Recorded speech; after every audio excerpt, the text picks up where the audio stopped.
ஐக்கிய முஸ்லீம் முன்னேற்ற கழகத்தின் சார்பாக அதனுடைய தலைவராக உள்ள சே ஹைதர் அலி பத்திரிகையாளர்களை கோவையிலே சந்திப்பதிலே மகிழ்ச்சி கொள்கிறேன். உங்கள் அனைவருக்கும் இறைவனின் சாந்தியும் சமாதானமும் உண்டாகட்டும் என்று பிரார்த்திக்கிறேன். எனக்கு இடதுபுறம் இருப்பவர் ஐக்கிய முஸ்லீம் முன்னேற்ற கழகத்தினுடைய மாநில பொருளாளர். எனக்கு வலதுபுறம் இருப்பவர் ஐக்கிய முஸ்லீம் முன்னேற்ற கழகத்தினுடைய மாநில துணை பொதுச் செயலாளர். அதுக்கு அடுத்து இருப்பவர் ஐக்கிய முஸ்லீம் முன்னேற்ற கழகத்தினுடைய மாநில துணை செயலாளர். எனக்கு பின்னால் இருப்ப இருவரும் மாவட்ட குழுவினுடைய நிர்வாகிகள். அன்பிற்கினிய சகோதரர்களே, வருகிற நாடாளுமன்ற தேர்தலில் ஐக்கிய முஸ்லீம் முன்னேற்ற கழகம் அனைத்து இந்திய அண்ணா திராவிட முன்னேற்ற கழக கூட்டணியை ஆதரித்து இன்றைக்கு களமாடிக்கொண்டிருக்கிறோம். ஏனென்றால் பிஜேபியோடு விட்டு வெளியே வந்த பிறகு எந்த ஒற்றுமில்லை உறவுமில்லை என்று முழுமையாக துண்டித்து கொண்டு இன்றைக்கு வெளியே வந்திருக்கிறார்கள்.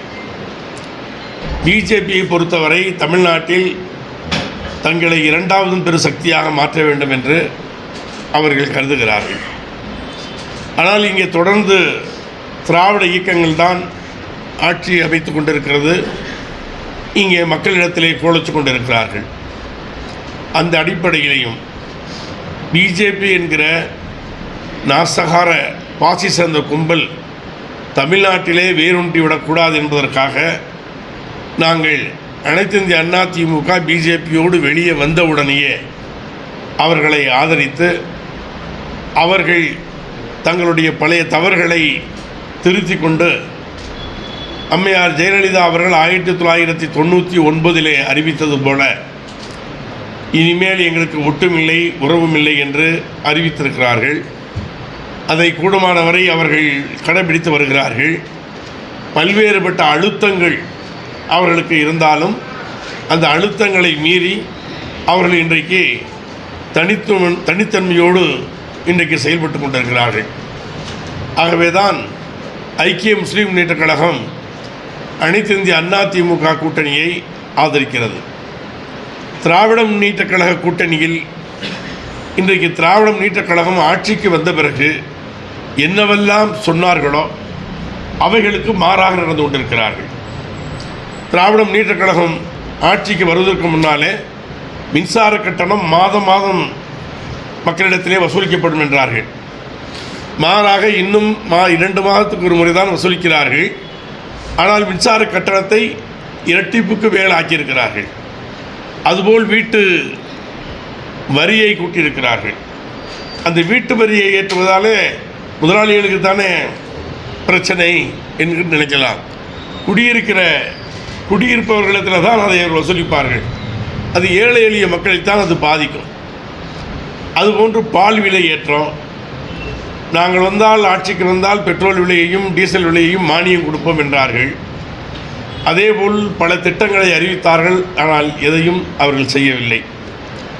இன்னும் சொல்லப்போனால் முஸ்லீம்களுக்கு சிறையில் உள்ள சிறைவாசிகள் அனைவரையும் நாங்கள் விடுதலை செய்து விடுவோம், 10 ஆண்டுகளுக்கு வேறுள்ளவர்கள் என்றெல்லாம் வாக்குறுதி கொடுத்தார்கள். ஆதிநாதன் கமிஷன் ஒன்றை அமைத்தார்கள். அதனுடைய பரிந்துரை வந்த பிறகும் கூட ஓராண்டு காலமாக ஒன்றுமே செய்யாமல் இருந்தார்கள். உச்சநீதிமன்றமும் உயர்நீதிமன்றமும் கேள்வி கேட்ட பிறகுதான் இவர்கள் ஆளுநருக்கே கடிதம் அனுப்புகிறார்கள். ஆகவே இவர்கள் சொல்லுவது வேறு செய்வது வேறாக இருந்து கொண்டிருப்பது மட்டுமல்லாமல் மத்திய அரசினுடைய கல்விக் கொள்கையை நாங்கள் கடுமையாக எதிர்க்கிறோம் என்று சொன்னார்கள். ஆனால் கல்விக் கொள்கையை எதிர்ப்பதாக சொல்லி திராவிட மாடல் கல்விக் கொள்கை என்று ஒரு குழுவை அமைத்திருந்தார்கள். அந்த குழுவில் இருந்த ஜவஹர் அவர்கள் கல்வியாளர், சிறந்த ஒரு கல்வியாளர். அவர் அதில் இருந்து இதையே அவர்கள் மாற்றி எழுத சொல்லுகிறார்கள் என்று சொல்லி குற்றச்சாட்டை வைத்துவிட்டு அவர் அதிலிருந்து ராஜினாமா செய்தார். அது மட்டுமல்ல, கல்வி என்று ஒரு சேனல் இருக்கிறது, உங்களுக்கு தெரியும். அந்த சேனலில் ஆர்எஸ்எஸ்ஸினுடைய ஒரு உறுப்பினரை சாணக்கியா என்று ரங்கராஜ் பாண்டியால் நடத்தப்படுகிற அந்த யூடியூப் சேனலுடைய உதவி ஆசிரியராக இருந்தவரைத்தான் நியமனம் செய்தார்கள். பிறகு இங்கே இருக்கிற கல்வியாளர்களும் திராவிட கழகத்துக்காரர்களும் ஆட்சேபனை தெரிவித்த பிறகு என்ன சொல்லுகிறார்கள், எங்களுக்கு அவர் அந்த இடத்தில் இயக்கத்தில் இருப்பது எங்களுக்கு தெரியாது என்று சொன்னார்கள்.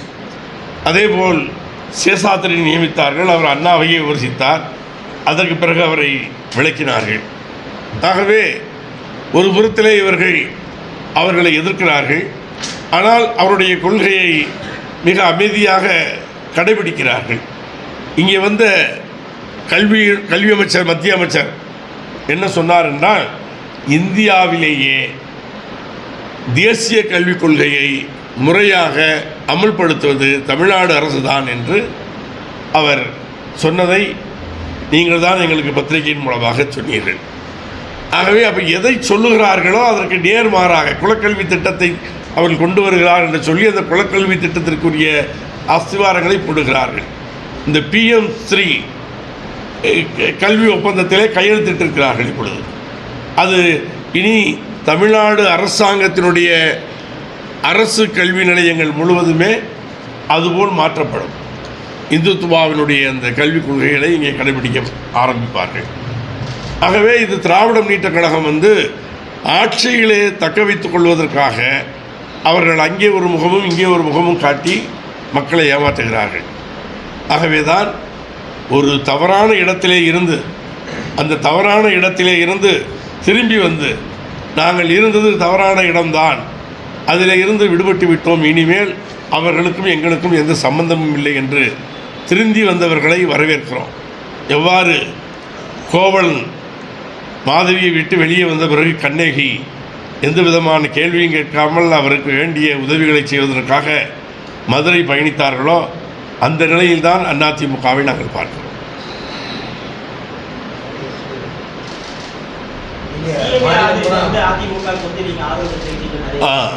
சிஏஐ அதிமுக ஆதரித்தது, அது உண்மை.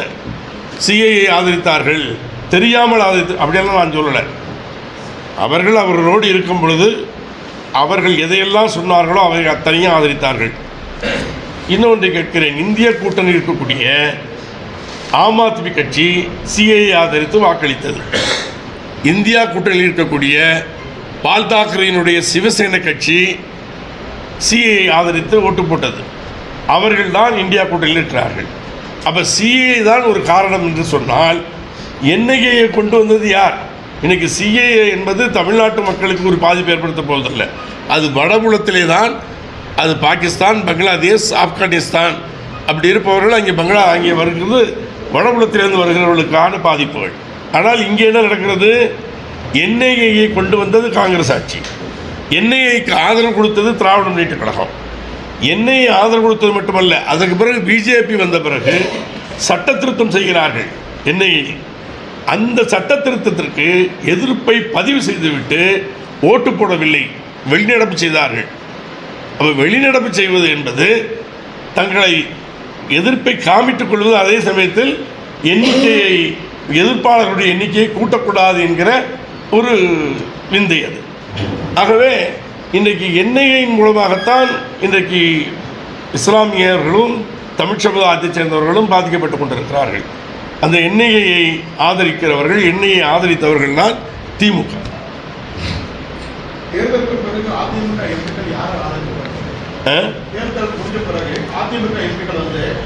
தேர்தல் முடிந்த பிறகு நிச்சயமாக, மிக மிக நிச்சயமாக, உறுதியாக மோடியை ஆதரிக்க மாட்டார்கள். அதுக்கு உத்தரவாதம். ஆமாம்.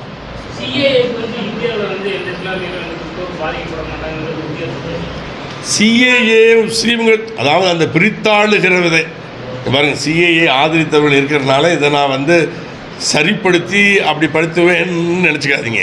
சிஏஏ என்பது இஸ்லாமியர்களை குறியீடு, இஸ்லாமியர்களை குறிவைத்து தான் அந்த சட்டத்தை கொண்டு வருகிறார்கள். அது பாகிஸ்தான், பங்களாதேஷ், ஆப்கானிஸ்தானத்திலிருந்து வருகிறவர்களுக்கான ஒரு விஷயம். இது நாம் என்ன சொல்கிறோம், இது மத ரீதியாக இருக்கக்கூடாது என்பதில் உறுதியாக இருக்கிறோம். சிஏஏ என்பது தவறு என்று சொல்லுகிறோம், அதிலெல்லாம் மாற்று கருத்து இல்லை. சிஏஏ தவறு தான், ஆனால் சிஏஏ ஆதரிப்பவர்கள் இந்தியா கூட்டணியில் இருக்கிறார்கள். அதாவது என்ஆர்சினால தான் இங்கே வாழுகிற முஸ்லீம்களுக்கு பாதிப்பு வருமே தவிர, சிஏஏ என்பது வெளிநாட்டிலிருந்து வரக்கூடிய மக்களில் முஸ்லீம்கள் வந்தால் அவர்களுக்கு பாதிக்கும். இந்தியாவில் இருக்கிற முஸ்லீம்களுக்கு அது பாதிப்பு ஏற்படுத்தும். நான் திமுகவுக்கும் பிஜேபிக்குமே தொடர்பு இருக்குன்னு சொல்கிறேன். அதுக்குரிய காரண காரியங்களை வேணாலும் சொல்கிறேன். தமிழ்நாட்டில் ஒரு நம்முடைய மரியாதைக்குரிய தம்பி உதயநிதி அவர்கள் அந்த ஸ்போர்ட்ஸ்க்கு விழா நடத்தினார். அதனுடைய பேரே இந்தி பெயர், ஏன்னா அது அங்கேருந்து அறிவித்ததுனால அப்படி செஞ்சாங்க. அதுக்கு பிரதமரை அழைக்க வேண்டிய அவசியமே இல்லை. மத்திய பிரதேசத்தில் அதே நிகழ்ச்சியை அந்த நாட்டினுடைய பிரதம அமைச்சரை வச்சல்ல முதலமைச்சரை வைத்து நடத்தினார்கள். நிறைவு விழாவும் முதலமைச்சரை வைத்து நடத்தினார்கள். ஆனால் இவர்கள் போய் பிரதம அமைச்சரை கூட்டிக்கிட்டு வருகிறார்கள். ஏன்? அது மட்டும் இல்லை, எடப்பாடிகிட்ட பேசிகிட்டு இருக்கும்போது அவர் சொன்னார், நாங்கள் அப்பாயின்மெண்ட் கேட்டால் 2.5 மாதம் வரை ஆகும் எங்களுக்கு பிரதமரை பார்ப்பதற்கு. அப்பாயின்மெண்ட் கேட்டால் 2.5 மாதம் ஆகிருக்குது. அதனால் தம்பி உதயநிதி 2 மணி நேரத்தில் அப்பாயின்மெண்ட் அவங்கள்ட்ட வாங்குகிறாங்க. அப்போ என்ன அவங்களுக்கு இவங்களுக்கு உள்ள உறவு என்ன? அதாவது தேர்தலில் பிஜேபியை நேரடியாக ஆதரித்தால் தமிழ்நாட்டில் மக்கள் ஏற்றுக்கொள்ள மாட்டார்கள்.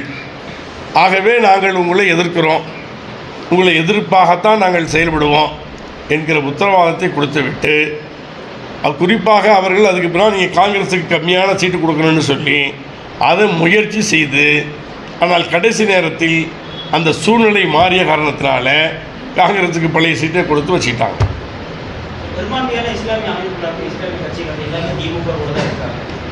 அப்படி சொல்ல முடியாது.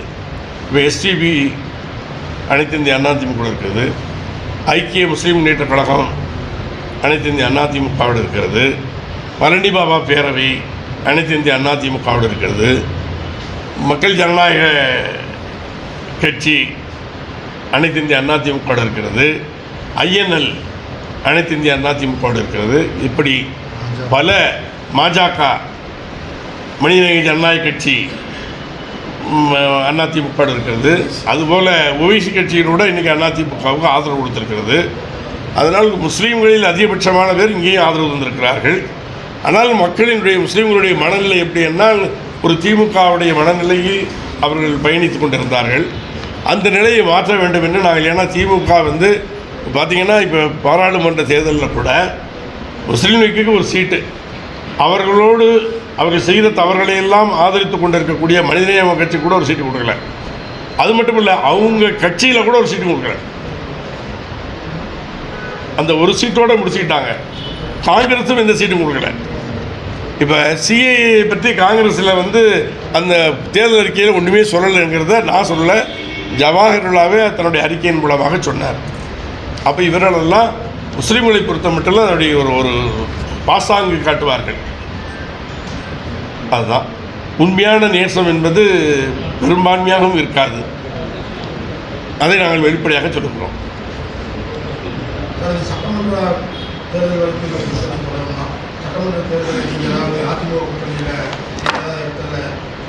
நாளை நடக்கிற விஷயங்களில் எந்த உத்தரவாதமும் தர முடியாது.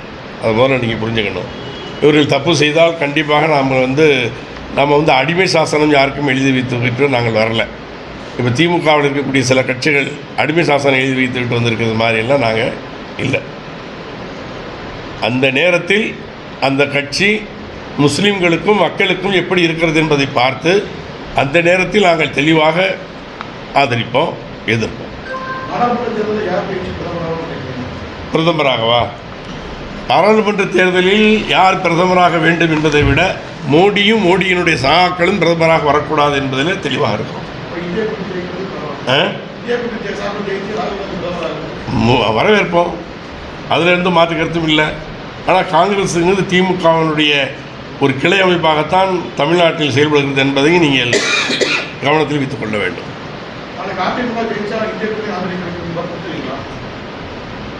அதாவது அந்த நேரத்தில் நல்லா புரிஞ்சுக்கிறேன். நீங்கள் இந்தியா கூட்டணி இருக்கக்கூடிய மம்தா பானர்ஜி இந்தியா கூட்டணி வேட்பாளர்களுக்கு எதிராக வேட்பாளர்கள் நிறுத்தியிருக்கிறார்.